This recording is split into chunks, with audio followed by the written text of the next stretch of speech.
এর চেয়ে বড় ফিতনা আসেনি, আসবেও না। দাজ্জালের ফিতনা। সে তার এক চোখ থাকবে, আরেক চোখ এরকম বন্ধ থাকবে, এখানে লেখা থাকবে কাফারা। কোনোভাবেই তাকে দমানো যাবে না, হত্যা করা যাবে না। আল্লাহ নবী ঈসা আলাইহিস সালাম তাকে হত্যা করবেন।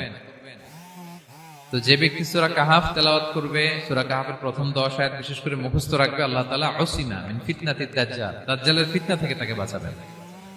সূরা কাহাফের মধ্যে একটা শব্দ আছে ওয়ালিয়াতালাত্তাফ। যারা কোরআন পড়েছেন দেখে থাকবেন, না দেখলে আজকে বাসায় যে দেখবেন, একটা শব্দ আছে ওয়ালিয়াতালাত্তাফ। দেখবেন কোরআনের মধ্যে এই শব্দটা বোল্ড করা, মোটা কালি দিয়ে লেখা, bold. This is the middle of the holy Quran. এটা কোরআনের একেবারে মাঝখানে এই শব্দটা। এর আগে যত আয়াত, তারপরে ঠিক তত আয়াত।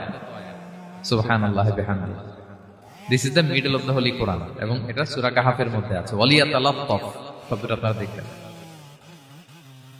এবং এই সূরাটা